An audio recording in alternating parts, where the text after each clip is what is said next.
Biz barımız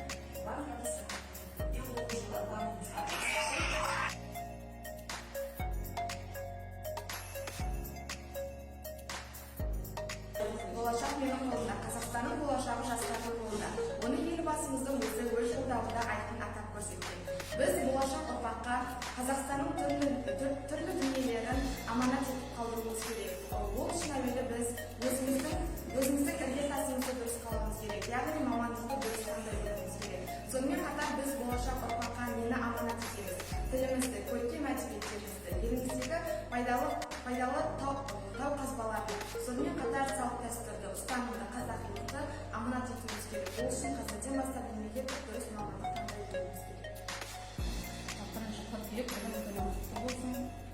Болашақ жастар қолында. Болашағымыз жарқын болу үшін біз жастарға тәлім тәрбие түсінік беруіміз керек. Олардың алған білімдерін пайдалануымыз керек. Сол білімдері олардың болашаққа деген жоспарларына әсері мол болу керек. Алған білімдері өздерінің болашақтарына. Қазіргі таңда болашағы жарқын болу үшін жастарымызға біз өзіміз бірінші тәлім тәрбие беруіміз керек.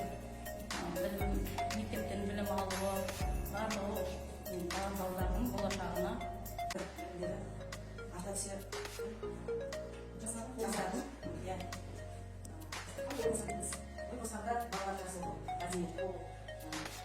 Менің болашағым өз қолымда. Қазіргі жастардың болашағы өз қолдарында деп ойлаймын. Себебі қазіргі кезде көптеген өте мықты мамандар және көптеген мықты оқулар шығып жатыр және мамандығымызды дұрыс таңдай білуіміз керек және де сол мамандыққа байланысты пәндерімізді де қазірден бастап жақсылап таңдап сол мамандықты жақсы меңгере білуіміз керек. Себебі ертеңгі жастардың қолында болып табылады. Жасөспірімдерді отаншылдық еліне жеріне деген сүйіспеншілігін ұялату өзіміздің қолымызда. Және Қазақстанды дамыту үшін көптеген мамандықтар қажет. Сол үшін біздің жастар менің қолымда, яғни болашақ қазірде жастардың қолында. Оны әрбір жастардың өзі білу керек деген ойдамын. Болашақта елімізді дамыту үшін әрбір адам өзінің мамандығын дұрыс таңдай білу керек. Ол мамандыққа түсу жолында ол білімді де тәрбиені ұштастырып бірге алғаны жөн. Болашақ біздің қолымызда. Біз болашақта жақсы мамандық таңдай білсек, онда